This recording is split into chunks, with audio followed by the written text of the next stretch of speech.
Salam sejahtera untuk kita semua. Perkenalkan, nama saya Immanuel Parasini Bandung dengan NIM 11S24035. Saya dari Prodi Informatika Angkatan 24 di Institut Teknologi Delft. Nah, pada kesempatan kali ini saya akan membuat video presentasi atau video penjelasan mengenai praktikum yang kedua pada mata kuliah sistem operasi, di mana topik praktikum kali ini yaitu tentang sinkronisasi proses dan thread. Jadi untuk modulnya sudah diberikan dan ada beberapa eh, teori pendahuluan dulu, kemudian ada bagian tugas pemrograman dan ada untuk aktivitas tugas pemrogramannya. Nah, jadi di sini saya akan menjelaskan mengenai praktikum ini. Jadi topik kali ini kan itu tentang sinkronisasi proses dan thread. Nah, jadi apa sih tujuan dari praktikum ini?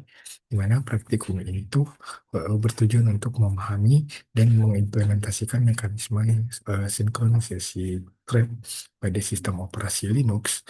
Nah, kita menggunakan Linux menggunakan ada semafor, nah sinkronisasi dengan semafor, kemudian ada sinkronisasi dengan conditional variable, dan ada sinkronisasi dengan mutex. Dan tugas pemrogramannya kita akan sinkronisasi klasik Gaining Philosophers dengan semafor yang nomor satu tadi. Nah, jadi kita akan mulai dari sinkronisasi dengan semafor ya. Ya. Jadi untuk apa sih sinkronisasi ini? Jadi sinkronisasi ini diperlukan ketika beberapa thread berjalan secara bersamaan atau concurrent dan mengakses sumber daya yang sama. Nah, jadi dia jalan bersamaan dan yang dituju itu pun sama gitu. Nah, dengan tanpa adanya sinkronisasi ini, maka akan terjadi yang namanya race condition, deadlock, atau inkonsistensi data.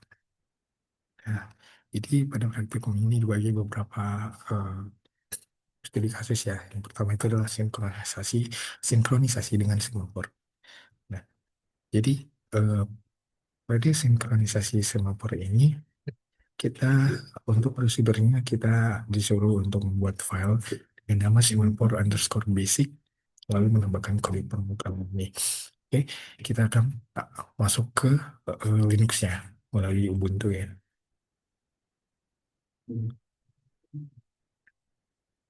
Di sini kita masuk ke filenya terlebih dahulu.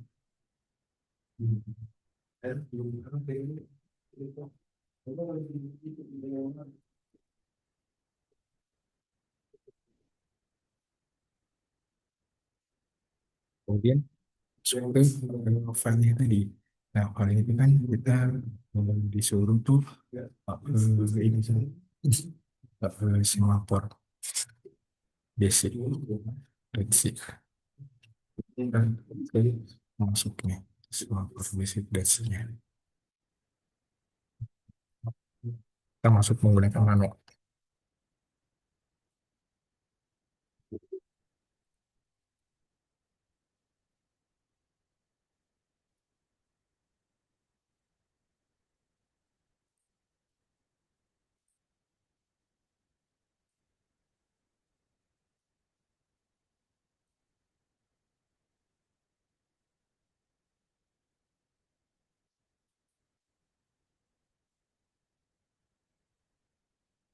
Jadi adalah untuk file si semafor basic versinya.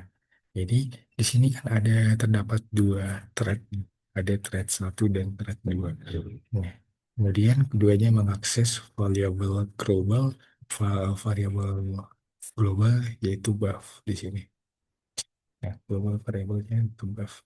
Dan thread satu di sini dia, nah si thread satunya itu dia menuliskan message uh, hello there di sini. Hello there si thread satunya. Kemudian Untuk thread 2-nya, dia membaca dan mencetak isi dari si buff. Nah, karena buff ini adalah eh, buff di sini adalah itu adalah shared variable, maka diperlukan mekanisme sinkronisasi agar tidak terjadi race condition. Jadi eh, mekanisme sinkronisasinya itu apa? Jadi eh, digunakanlah di sini semafor bernama mutex. Mutex dengan nilai awalnya itu adalah satu di sini. Nah, nilai awalnya adalah satu. Kemudian nilai satu ini berarti hanya ada satu thread yang dapat dimasuki critical section dalam satu waktu. Nah, di sini kan ada same weight di sini. Nah, same weight ini, same weight mutex ini adalah thread untuk menunggu dan di sini maksudnya itu thread itu menunggu dan mengurangi nilai semafor. Sedangkan di sini ada same post sini, ini adalah kondisi ketika thread melepaskan dan menambah nilai dengan semafor. Jadi dengan mekanisme ini, thread tidak akan menulis ke buff bersama dengan thread 2 yang membaca. Tapi akses terhadap buff itu menjadi aman dan terkontrol. Jadi dengan bagian ini, di semafor basic versi ini menunjukkan konsep dasar mutual exclusion menggunakan semafor untuk melindungi critical section dan mencegah konflik akses data. Dan untuk penjelasannya dapat dilihat seperti berikut. Nah, jadi untuk membuktikannya kita akan menjadikannya mengcompile dan merge.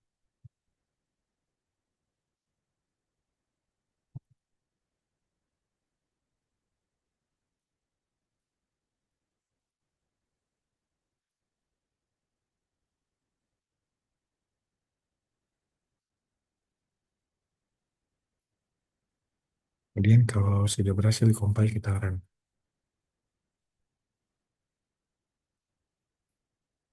Nah, jadi inilah outputnya. Jadi untuk penjelasannya dapat dilihat sebagai berikut. Nah, jadi eh, pada angka ini praktikum dengan program C yang menggunakan dua thread dan dengan sebuah semafor untuk mengatur akses ke variabel global bus yang dipakai bersama. Thread pertama menulis teks hello there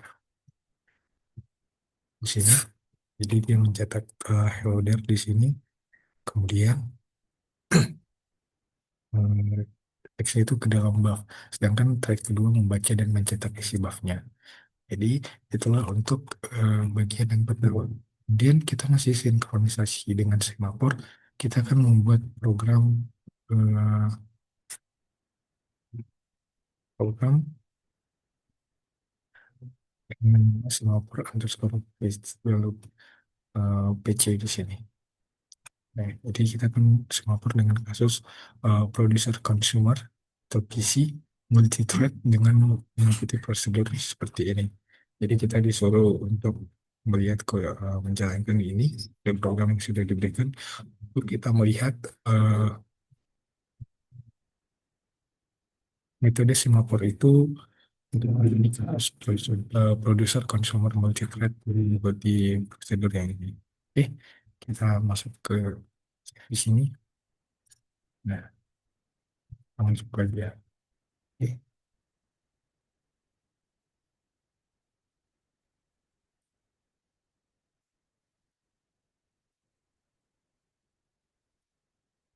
ini adalah filenya. Jadi, eh, semafor underscore PC ini itu mengimplementasikan masalah klasik yaitu producer consumer dengan beberapa thread. Jadi terdapat 4 thread di sini dan 4 thread consumer. Jadi program ini tuh dia eh, berbagi buffer yang buffernya itu adalah ukurannya adalah 5 di sini. Jadi producer menghasilkan data acak dan menyimpannya ke buffer. Kemudian consumer di sini dia mengambil data dari buffer. Jadi Masalah yang muncul di sini, produser tidak bisa mengisi jika buffernya penuh, sehingga tidak boleh ada dua thread mengakses buffernya secara bersamaan. Sehingga bagaimana mekanisme sinkronisasi yang ada pada studi kasus ini?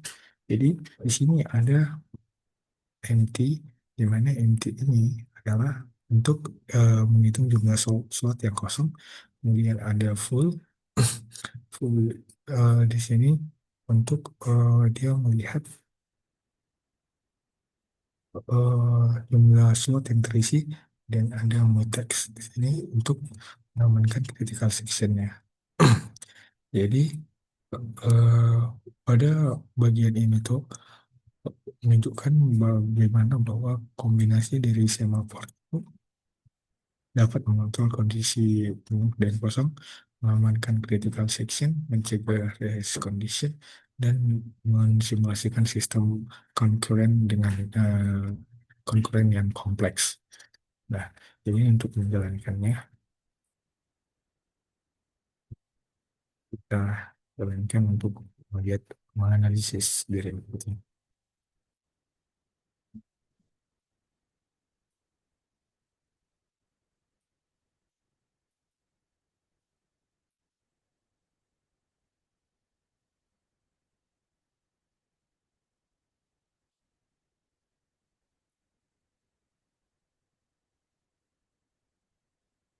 Jadi dia akan berjalan terus tuh. Untuk stopnya kita kontrol cek. Nah, lalu kita untuk menganalisisnya kita lihat pada yang bagian berikut. Nah, jadi pada langkah ini kita akan membuat program producer consumer multithread menggunakan semafor untuk mengatur sinkronisasi akses ke buffer yang buffer bersama berukuran 5.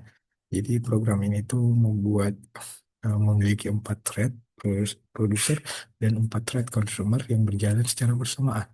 Nah, produser di sini bertugas menghasilkan data acak lalu menyimpannya ke dalam buffer. Sedangkan consumer mengambil dan menampilkan data dari buffer.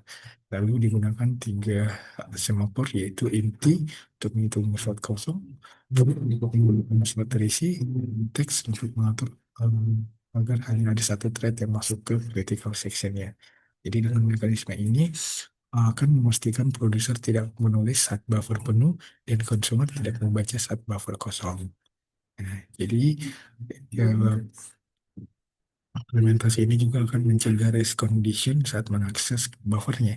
Jadi program berjalan terus-menerus karena menggunakan Goto, sehingga proses produksi dan konsumsi terjadi berulang tanpa henti.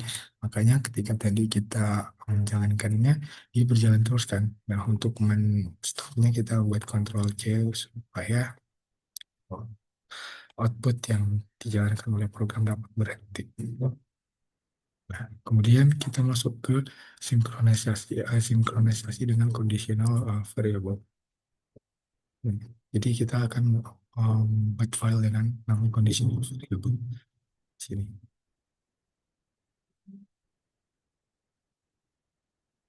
Kita membuat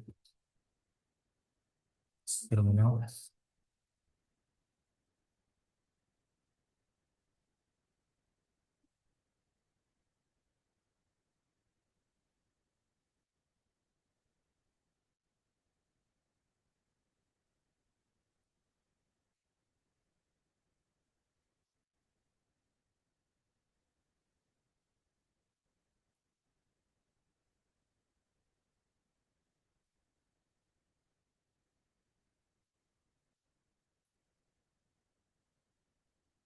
Jadi ini adalah kode program untuk si conditional variable tadi. Jadi apa yang dilakukan di sini? Jadi eh, pada langkah ini dibuat program producer consumer menggunakan mutex dan conditional variable dengan eh, eh, metodenya adalah metode condition di sini. Nah, jadi kode-kode ini tuh dia akan sinkronisasi dengan mutex ya. Nah, ini sinkronisasi dengan conditional variable. Nah, pada studi kasusnya terdapat satu produser dan satu konsumer di sini. Satu produser dan satu konsumer. Nah, kemudian buffer ini tuh berukuran 4. Nah, buffer ini berukuran 4 dan produser mengisi buffer hingga penuh dan konsumer mengambil hingga kosong. Jadi berbeda dengan semaphore, di sini digunakan page rate mutex untuk mengunci si si critical section dan ada untuk empty dan full untuk mengatur kondisi tunggunya. Jadi pada langkah ini tuh dia adalah mekanisme sinkronisasi dengan conditional variable yang memiliki satu producer tadi dan satu consumer. Nah, jadi jika buffernya penuh atau count max di sini, jika kondisinya penuh atau count max, maka producer akan menunggu dengan rate count wait, condition wait di sini. Dia akan menunggu dan jika buffernya kosong atau count itu sama dengan 0 di sini, maka konsumer akan menunggu dengan condition wait. Jadi mutex digunakan untuk melindungi critical section saat mengakses buffer dan variable count. Dengan mekanisme ini, produser dan konsumer dapat berjalan secara bergantian tanpa terjadi race condition atau kesalahan akses data. Nah, untuk melihatnya, kita akan menjalankan dia.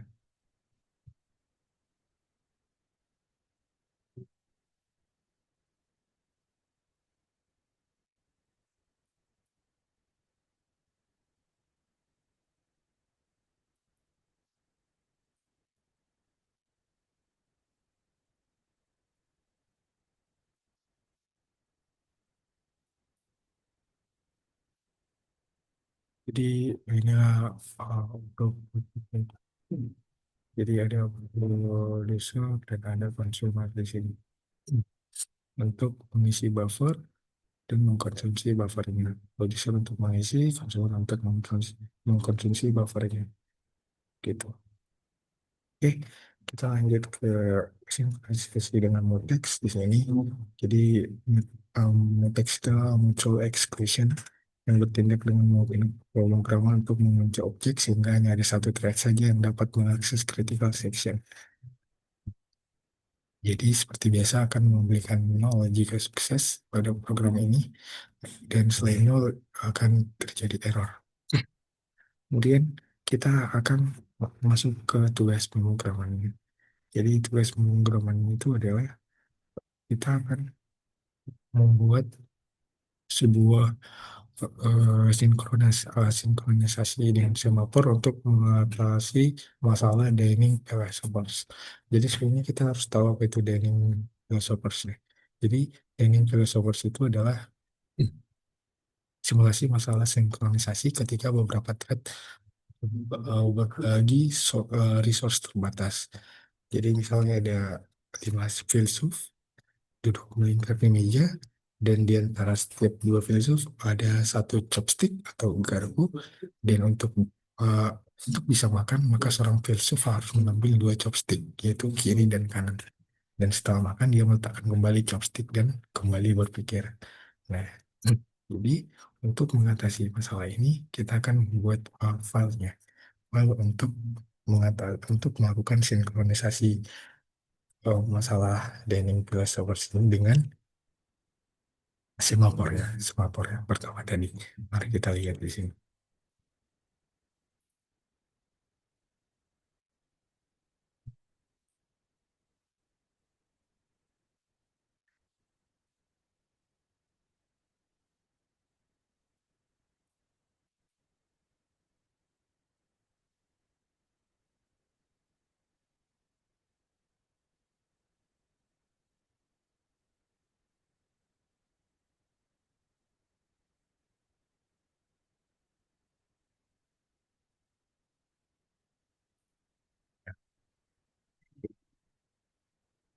oleh programnya. Jadi di sini eh,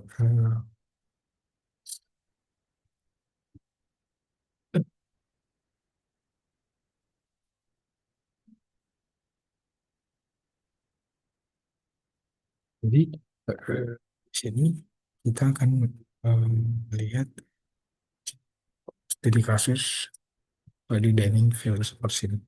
Jadi di sini kan terdapat limanya itu adalah jumlah filosofer.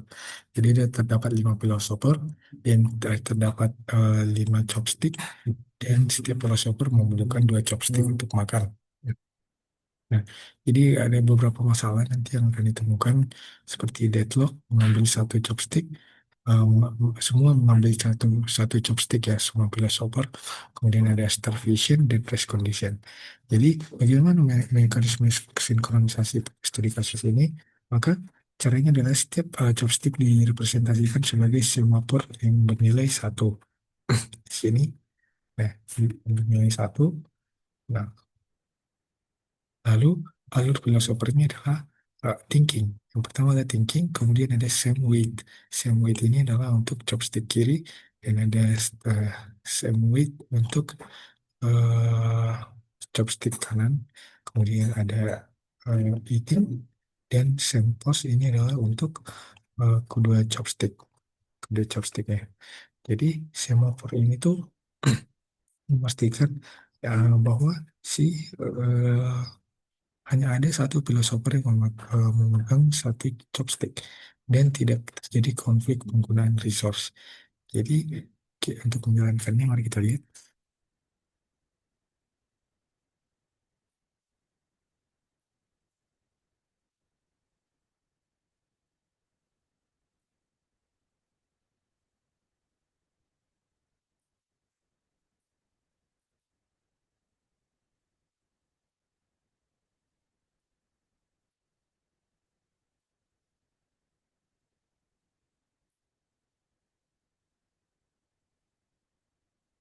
Ya kan bidang filosofer 0, 2, 3, 4.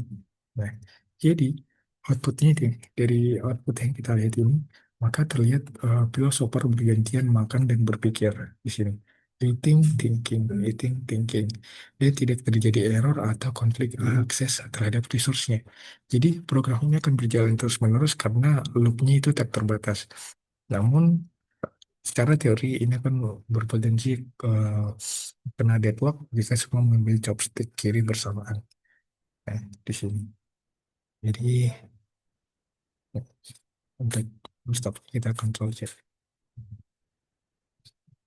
Jadi untuk penjelasannya kita kan sudah menjalankannya tadi. Jadi program Dining Philosophers yang telah dijalankan menunjukkan bahwa setiap philosopher atau threadnya itu tadi dapat berpikir atau thinking dan makan atau eating secara bergantian. Nah, setiap chopstick direpresentasikan sebagai semafor dengan nilai awal 1 yang berarti hanya satu philosopher yang dapat menggunakan chopstick tersebut dalam satu waktu. Jadi, berdasarkan waktu yang muncul, terlihat bahwa tidak semua filosofer makan secara bersamaan. Jadi, kalau kita lihat di sini, tidak semua filosofer makan secara bersamaan. Hal ini menunjukkan bahwa mekanisme semafor berhasil mengontrol akses ke resource bersama dan mencegah race condition. Sehingga program ini akan berjalan terus-menerus karena menggunakan perulangan tak terbatas, sehingga proses thinking dan eating terjadi berulang sebagai simulasi sistem concurrent. Nah, jadi secara keseluruhan program ini berhasil mengimplementasikan masalah sinkronisasi klasik Dining Philosophers menggunakan semafor untuk mengatur akses ke shared resource dan mencegah konflik penggunaan chopstick serta mensimulasikan eksekusi thread secara konkuren dalam sistem operasi. Jadi itulah untuk penjelasan mengenai praktikum kali ini khususnya pada implementasi masalah sinkronisasi klasik dari philosophers dengan menggunakan semafor.